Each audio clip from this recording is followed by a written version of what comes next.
जय दुर्गा माता। दोस्तों, नवरात्रि शुरू होने से पहले अपने घर से बाहर निकाल दो ये 5 चीजें, वरना पूरी जिंदगी गरीबी और कंगाल ही रहना पड़ेगा। माता रानी आपसे क्रोधित हो जाएंगी और आपका घर छोड़कर चली जाएंगी। आपको एक एक रुपए के लिए तरसना पड़ेगा। आपका पूरा परिवार खून के आंसू रोएगा, क्योंकि दोस्तों, यह नवरात्रि का त्योहार आपकी जिंदगी का सबसे महत्वपूर्ण त्योहार होने वाला है।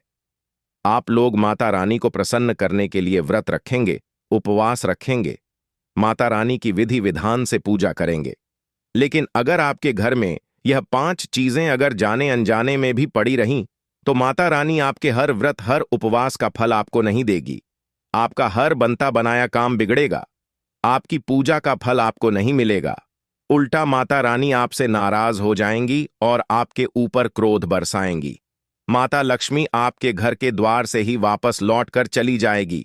अगर आप भी चाहते हैं कि माता लक्ष्मी के साथ साथ माता दुर्गा और नवदुर्गा आपके घर पधारे, नवरात्रि में खूब खुशियां आपके घर आएं, माता रानी आपकी गरीबी दूर करें, आपका कर्ज दूर करें, आपके घर में खुशियां लेकर आए, तो अभी कभी बढ़ोतरी से पहले अपने घर से यह 5 चीजें निकाल देना, क्योंकि यह 5 चीजें दोस्तों अपनी और नकारात्मक शक्तियों को आकर्षित करती हैं।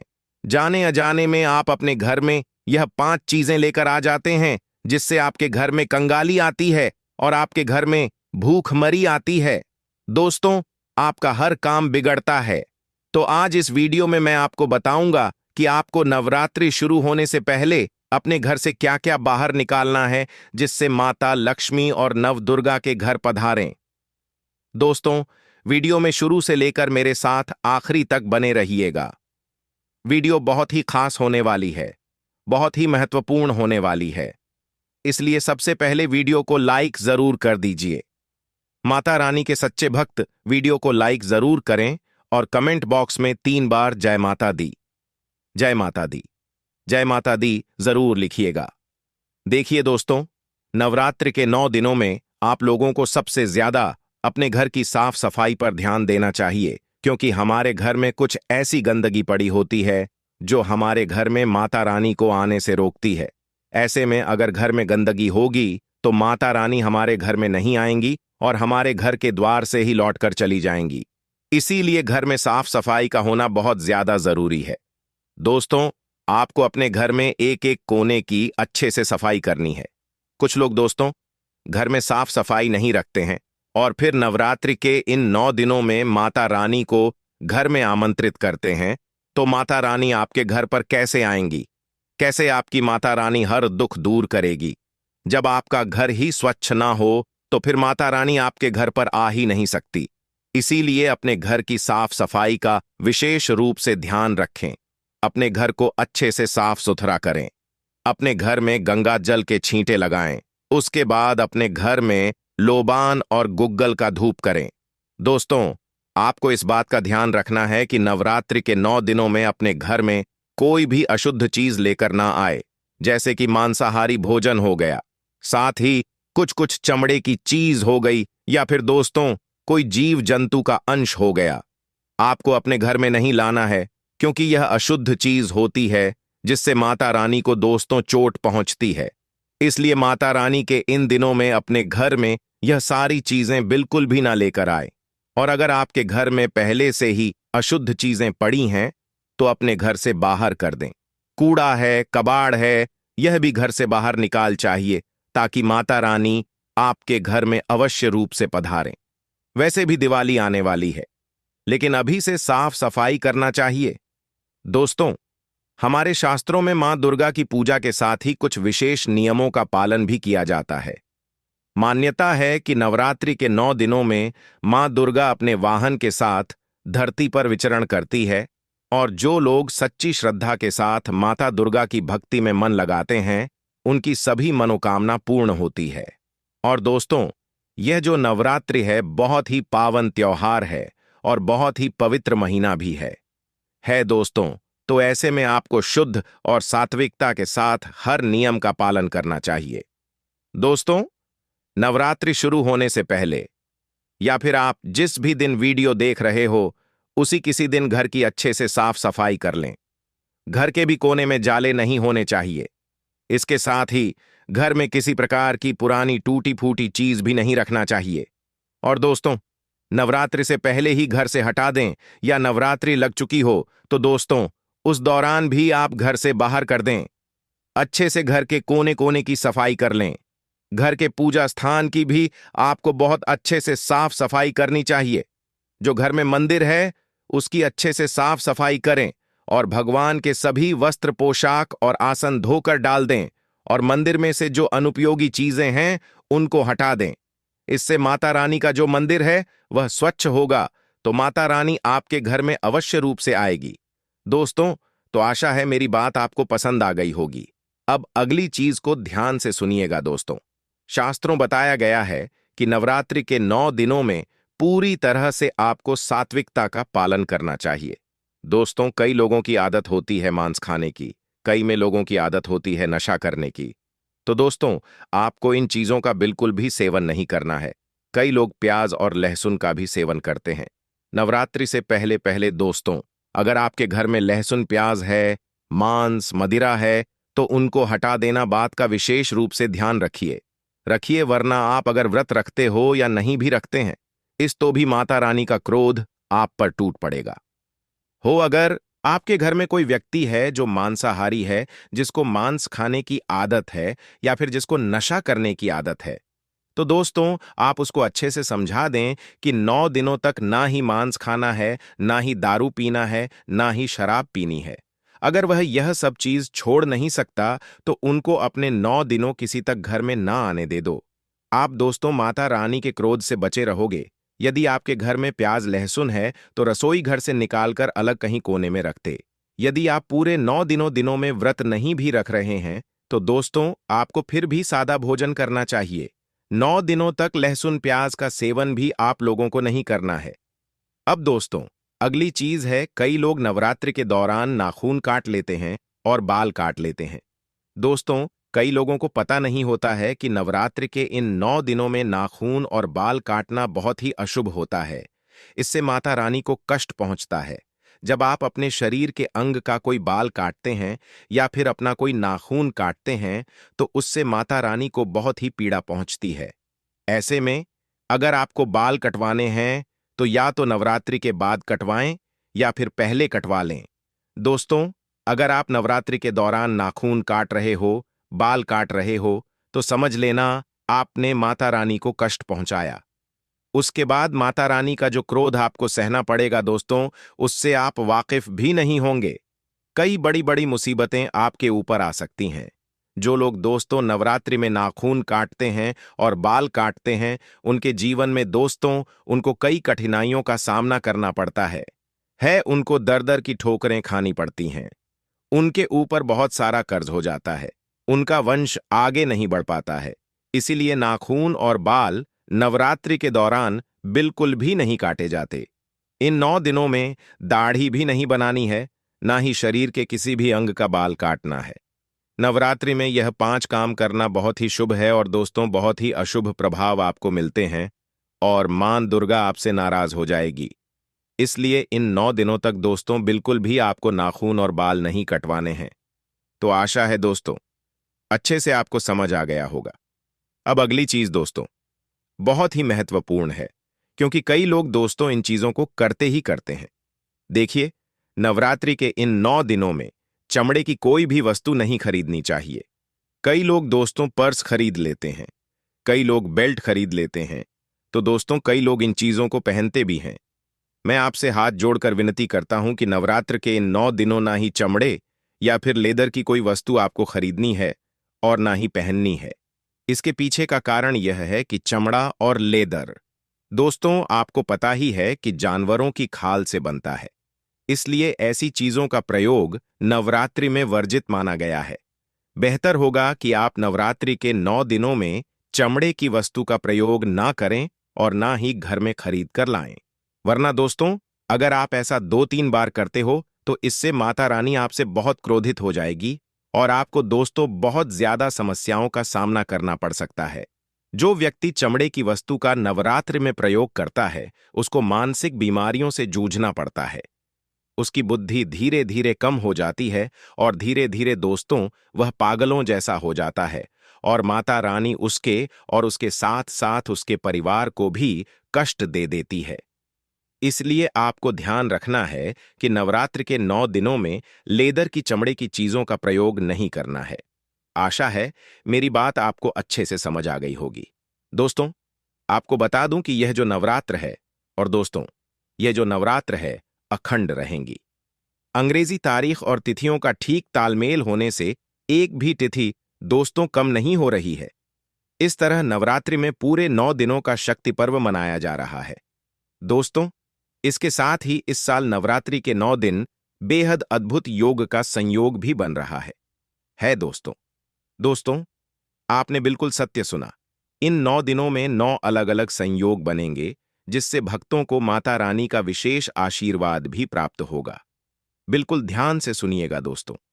तो आप सोच सकते हैं कितनी अद्भुत यह नवरात्रि है और अगर ऐसे में आप कुछ उपाय करते हैं तो आपको बहुत फायदा होगा। दोस्तों, आपको मैं बता दूं कि 22 सितंबर को नवरात्रि शुरू होगी और इस नवरात्रि के इन दिनों में बहुत बड़ा संयोग भी बन रहा है। जी दोस्तों, महाधन लक्ष्मी योग बन रहा है। दोस्तों, अब जो मैं बता रहा हूं उस बात का बहुत ध्यान रखना है।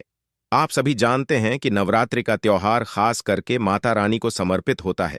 ऐसे में आपको 9 दिनों तक बहुत ज्यादा ध्यान रखने की चीज है कि आप अपने घर की स्त्रियों का भूलकर भी अपमान न करें। साथ ही आप बाहर की स्त्रियों का भी बिल्कुल अपमान न करें। देखिए, कई बार होता है कि हम घर में या फिर बाहर कहीं पर भी कुछ काम हो या फिर दोस्तों कुछ बात ऐसे निकल जाती है जिससे कुछ पुरुष लोग स्त्रियों का अपमान कर देते हैं, स्त्रियों को डांट फटकार देते हैं। लेकिन अगर आप इन 9 दिनों में किसी भी स्त्री को डांटते हैं या फिर उनका अपमान करते हैं तो माता रानी आपके ऊपर बहुत गंभीर रूप क्रोधित हो सकती हैं। इसलिए आपको इन 9 दिनों तक ध्यान रखना है कि आप अपने घर की स्त्री हो या फिर कोई पराई स्त्री, किसी का भी अपमान नहीं करना है। आपको इस बात का खास विशेष रूप से ध्यान रखना है कि नवरात्र के 9 दिनों में आप अपने घर की महिलाओं का सम्मान करें और अपने घर की महिलाओं का दिल ना दुखाएं। चाहे आपकी पत्नी हो, आपकी माँ हो, आपकी दादी माँ हो, आपकी बहन हो या फिर आपकी बच्ची भी क्यों ना हो, आपको कोशिश करनी चाहिए कि आप खूब अपने घर की स्त्री को इन 9 दिनों में खूब खुश और प्रसन्न रखें। अगर आप अपने घर की स्त्री को इन 9 दिनों में खुश रखते हैं तो आप यूं समझ लीजिए कि आप माता रानी को प्रसन्न कर रहे हैं। अगर आप इन 9 दिनों के अंदर अपने घर की किसी भी स्त्री को खुश कर देते हैं, समझ लेना आपने माता रानी को खुश कर दिया और माता रानी आपके ऊपर खूब प्रसन्न हो जाएगी। इसलिए इन 9 दिनों तक दोस्तों आपको अपने घर की स्त्रियों का दिल नहीं दुखाना है और ना ही उनके दिल को ठेस पहुंचाना है। आप कोशिश करें कि आपके घर की स्त्रियां इन 9 दिनों तक खूब हंस दें, हंसी खुशी से रहे और दोस्तों खूब प्रसन्न रहे। अगर आपके घर की स्त्री प्रसन्न रहेंगी तो माता रानी प्रसन्न रहेंगी। लेकिन अगर आपके घर की स्त्री इन 9 दिनों में दुखी रहेंगी तो समझ लेना माता रानी भी दुखी रहेंगी। आशा है मेरी बात दोस्तों आपके भेजे में अच्छे से आ गई होगी। अब दोस्तों अगली चीज की ओर बढ़ते हैं। अक्सर आप लोगों की या फिर दोस्तों अक्सर लोगों की आदत होती है कि वे बुजुर्गों का अपमान करते हैं। नवरात्रि में आपको बुजुर्गों को ठेस नहीं पहुंचाना है। आप कोशिश करें कि आपके घर की स्त्रियां इन 9 दिनों तक खूब हंसी खुशी से रहे और दोस्तों खूब प्रसन्न रहे। अगर आपके घर की स्त्री प्रसन्न रहेंगी तो माता रानी प्रसन्न रहेंगी। लेकिन अगर आपके घर की स्त्री इन 9 दिनों में दुखी रहेंगी तो समझ लेना माता रानी भी दुखी रहेंगी। आशा है मेरी बात दोस्तों आपके भेजे में अच्छे से आ गई होगी। अब दोस्तों अगली चीज की ओर बढ़ते हैं। अक्सर आप लोगों की या फिर दोस्तों अक्सर लोगों की आदत होती है कि वे बुजुर्गों का अपमान कर देते हैं, बुजुर्गों का सम्मान नहीं करते हैं। लेकिन हो जाइए सावधान, इन नवरात्रि के 9 दिनों में घर के किसी भी बुजुर्ग का या फिर बाहर आपसे उम्र में जो बड़ा हो, उनका आपको बिल्कुल भी अपमान नहीं करना है। कई बार दोस्तों व्यक्ति जीवन में थोड़ी सी तरक्की हासिल कर लेता है तो वह अपने से बड़ों को दोस्तों को समझता भी नहीं है। उसके अंदर घर घमंड आ जाता है, वह कुछ भी अनाप शनाप तक बोल देता है। आपको ध्यान रखना है कि आप अपने से बड़े बुजुर्ग का अपमान इन 9 दिनों में ना करें। वरना माता रानी आपसे इतना क्रोधित हो जाएगी कि आपको दोस्तों सड़क पर ला खड़ा कर देगी। आपको इस बात का विशेष रूप से ध्यान रखना है कि आप इन 9 दिनों में किसी भी बुजुर्ग का अपमान न करें। दोस्तों, अब अगली चीज की ओर बढ़ते हैं। अब अगली चीज है दोस्तों, नवरात्रि के 9 दिनों में आपको सुबह जल्दी उठना है। कई लोगों की आदत होती है कि वह लोग सुबह सुबह 9 बजे से 10 बजे तक उठते हैं, लेकिन आपको अपने घरों में इस तरह का माहौल नहीं रखना है। नवरात्रि के 9 दिनों में आपको सुबह 6 बजे से पहले उठ जाना है, और खास करके घर की स्त्रियों को सुबह जल्दी उठने की हम सलाह देते हैं, क्योंकि घर की कई स्त्रियां होती हैं जो सुबह बहुत लेट उठती हैं। कुछ स्त्रियां 8 बजे, 9 बजे, 10 बजे और कुछ कुछ तो 11 बजे भी उठती हैं। लेकिन अब आपको ऐसा नहीं करना है। आप सभी लोगों को सुबह जल्दी उठना है। कम से कम आप सुबह 6 बजे से पहले उठ जाएं और नहा धोकर स्वच्छ हो जाएं, क्योंकि माता रानी का यह दोस्तों दिन होता है। इन 9 दिनों तक माता रानी आपके घर में वास करती है, और अगर आप इन 9 दिनों में दोस्तों लेट उठेंगे तो माता रानी आपको सोया हुआ देखकर आपका घर छोड़कर कर चली जाएगी। इसलिए कोशिश करें कि सुबह जल्दी उठकर आप अपने घर का झाड़ू पोंछा कर लें और घर का दरवाजा खुला रखें, ताकि माता रानी आपके घर में प्रवेश कर सके। अगर आप सोए रहोगे, आपके घर में गंदगी रहेंगी, तो माता रानी आपके घर में कैसे आएगी? इसलिए आपको यह गलती भूल कर भी नहीं करनी है। 9 दिनों तक जल्दी उठने का थोड़ा सा कष्ट कर लेंगे तो आपका पूरा जीवन सुधर जाएगा, आएगा। अब दोस्तों, कई लोगों की आदत होती है कि दिन में भी वे लोग सो जाते, खासकर कि घर की महिलाएं जो सुबह का काम करके दिन में सो जाती हैं। लेकिन आपको इन 9 दिनों में विशेष रूप से ध्यान रखना है। कहना है कि घर की महिलाएं हो या फिर पुरुष, दिन में आपको नहीं सोना है, क्योंकि यह दोस्तों बहुत ही शुभ दिन है और माता रानी के दिन है। अगर आप दिन में भी सो गए, दिन में भी आप दोस्तों आराम करोगे, तो माता रानी आपका घर छोड़कर चली जाएगी, क्योंकि माता रानी दोस्तों धरती पर विचरण करती है। माता रानी किसी भी समय आपके घर में आ सकती है, और अगर ऐसे में आप दोस्तों सोए हुए रहोगे तो माता रानी को यही लगेगा कि आप उन्हें अपने घर पर आमंत्रित नहीं कर रहे हो। तो दोस्तों, कम से कम 9 दिनों तक अपने घर में दिन में ना सोएं। और अगली चीज दोस्तों, कई लोगों की आदत होती है कि वे लोग ज्यादा मेहनत नहीं करते हैं। लेकिन दोस्तों, अगर आप इन 9 दिनों में खूब मेहनत करोगे, पसीना बहाकर जीवन में आगे बढ़ने के लिए कोशिश करोगे, तो आपका साथ खुद माता रानी देगी। जब माता रानी आपको देखेगी और आप उस समय मेहनत कर रहे होंगे, तो माता रानी दोस्तों आपका जीवन सलाह देगी। लेकिन अगर आप दोस्तों मेहनत नहीं करोगे, आलस्य करोगे, और माता रानी की नजर आप पर पड़ गई कि आप आलस्य कर रहे हो, आप मेहनत नहीं कर रहे हो, तो फिर माता रानी दोस्तों आपको बिल्कुल भी सहायता जाओगे नहीं करेगी। आप जहां हो वहीं के वहीं रहे। इसलिए 9 दिनों तक खूब मेहनत करें। कहा जाता है कि अगर इन 9 दिनों में कोई व्यक्ति अच्छे से अपने काम पर मन लगाकर आकर दोस्तों मेहनत करता है, तो उस व्यक्ति को बहुत जल्द सफलता मिल जाती है। बहुत जल्द जल्द दोस्तों उसकी जिंदगी बढ़ जाती है, उसके काम में उसको तरक्की मिलती है। तो इन 9 दिनों में आपको खूब मेहनत करनी है। मेहनत करने से पीछे नहीं हटना है। आलस्य आपको बिल्कुल भी नहीं करना है। कई लोग दोस्तों छोटा सा काम करने में भी आलस्य करते हैं, लेकिन इन 9 दिनों में आपको बिल्कुल भी आलस्य नहीं करना है। अब दोस्तों अगली चीज है, कई लोग दोस्तों सट्टा खेलते हैं। दिवाली के समय में कई लोग दोस्तों जुआ खेलते हैं, और अभी समय चल रहा है क्रिकेट मैच का। कई लोग दोस्तों क्रिकेट का सट्टा करते हैं। लेकिन इन नवरात्रि के 9 दिनों में आपको क्रिकेट का सट्टा नहीं लगाना है, और ना ही कोई गैर कानूनी काम करना है, क्योंकि यह पवित्र दिन है। और अगर आप दोस्तों कुछ भी गलत कार्य करोगे, तो माता रानी आपसे नाराज हो जाएगी। माता रानी आपके ऊपर दोस्तों क्रोधित हो जाएंगी। इसलिए इन 9 दिनों में दोस्तों कोई भी गलत कार्य, जैसे सट्टा हो गया, जैसे कि दोस्तों क्रिकेट का सट्टा हो गया, आपको इन चीजों से दूर रहना है, वरना आपका नुकसान भी हो सकता है। इसलिए 9 दिनों तक इन चीजों से परहेज रखें और आप अपने जीवन को सार्थक रखें। तो दोस्तों, मैंने नवरात्रि के दौरान क्या नहीं करना है वह तो बता दिया है। अब क्या करना चाहिए वह बता देता हूं, इसलिए ध्यान से सुनिएगा। इन नवरात्रि के 9 दिनों में आप अच्छे से स्वच्छ वस्त्र पहने, रोजाना धुले हुए कपड़े पहने और रोजाना माता रानी के मंदिर जाएं। कोशिश करें कि अगर आप सुबह जल्दी उठकर, कई लोग ब्रह्म मुहूर्त में अपने नजदीकी माता रानी के मंदिर जाते हैं, तो आप दोस्तों सुबह ब्रह्म मुहूर्त यानी कि जो 5 बजे टाइम पर सुबह मंदिर जाते हैं तो उसका विशेष फल मिलता है। माता रानी उनकी बहुत जल्दी सुनती है। मुहूर्त में उठकर माता रानी के मंदिर जाएं। और दोस्तों, तो आप इन नवरात्रि के 9 दिनों में सुबह सुबह ब्रह्म उनसे आशीर्वाद ले लें। आपकी हर मनोकामना पूर्ण होगी, यह गारंटी है दोस्तों। अब अगला काम है दोस्तों, नवरात्रि के इन 9 दिनों में आप दोस्तों व्रत रखें या फिर ना रखें, लेकिन अपने मुंह से कोई भी गलत वचन ना बोले। कई लोगों की आदत होती है कि वह मुंह से गालियां बहुत ज्यादा बकते हैं।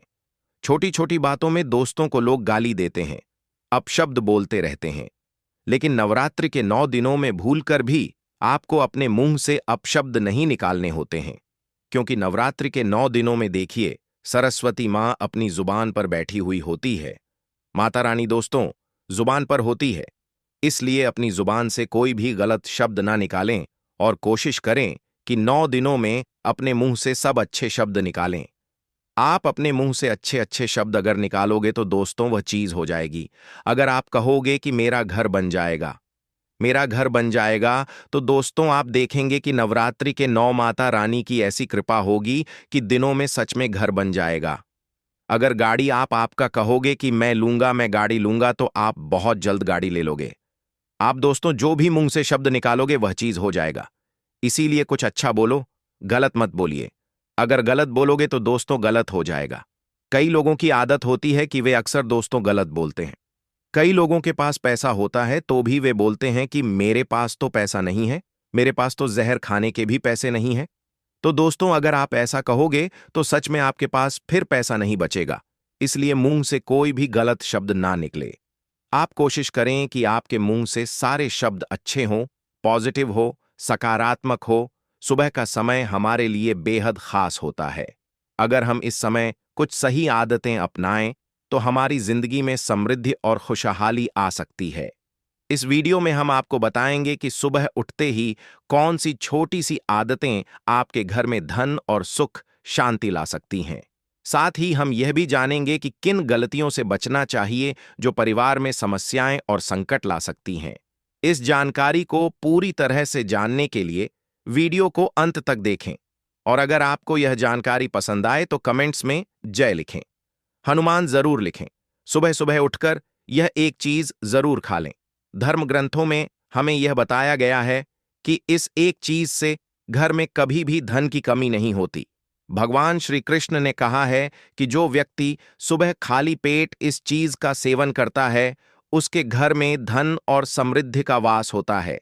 ऐसे व्यक्ति के जीवन में मां लक्ष्मी की कृपा से सभी प्रकार की आर्थिक समस्याएं दूर हो जाती हैं और उसके घर में समृद्धि आ जाती है। दोस्तों, आपने अक्सर सुना होगा कि कई लोग अपने घर में पैसों की तंगी और दरिद्रता के बारे में शिकायत करते हैं। यह समस्या न केवल बढ़ती है, बल्कि व्यक्ति को समझ में भी नहीं आता कि इसका असली कारण क्या है। असल में हमारे द्वारा की गई कुछ छोटी छोटी गलतियां ही हमारे जीवन में रुकावट का कारण बन जाती हैं। हमारे धर्मशास्त्रों में ऐसे कई महत्वपूर्ण नियम बताए गए हैं जिन्हें हमारे बुजुर्ग हमें सिखाते थे, लेकिन आजकल लोग इन्हें नजरअंदाज कर देते हैं। जब धन से जुड़ी समस्याएं बढ़ने लगती हैं तो लोग इसके कारण को ढूंढने की कोशिश करते हैं। दोस्तों, सुबह उठते ही कुछ काम ऐसे होते हैं जिन्हें अगर आप करते हैं तो वे आपके घर में दरिद्रता और मुश्किलों को बढ़ावा देते हैं। इसलिए आज हम आपको बताएंगे कि सुबह उठते ही किन चीजों से बचना चाहिए और कौन सी चीज खानी चाहिए ताकि धन से जुड़ी समस्याओं का समाधान हो सके। लेकिन इससे पहले आपसे निवेदन है कि वीडियो को लाइक करें, इसे अपने दोस्तों के साथ शेयर करें और अगर आपने अभी तक चैनल ज्ञानवर्धक टेल्स को सब्सक्राइब नहीं किया है तो अभी सब्सक्राइब करें और बेल आइकन जरूर दबाएं। दोस्तों, सुबह उठते ही दर्पण में अपना चेहरा देखना एक बड़ी गलती हो सकती है। धर्मशास्त्रों में यह कहा गया है कि सुबह के समय आईने में अपना चेहरा देखने से दरिद्रता, दुर्भाग्य और परेशानियों का सामना करना पड़ सकता है। यह आदत आपके जीवन में नकारात्मक ऊर्जा को आकर्षित करती है, जिससे सुख, शांति और समृद्धि पर असर पड़ता है। इसीलिए सुबह उठने के तुरंत बाद आईना ना देखें, इस बात का विशेष ध्यान रखें। नंबर 2, सुबह उठने के बाद भोजन का सेवन। आजकल के समय में लोग सुबह उठते ही चाय नाश्ता कर लेते हैं या भोजन का सेवन करने लगते हैं। अगर आप भी यही गलती कर रहे हैं तो ध्यान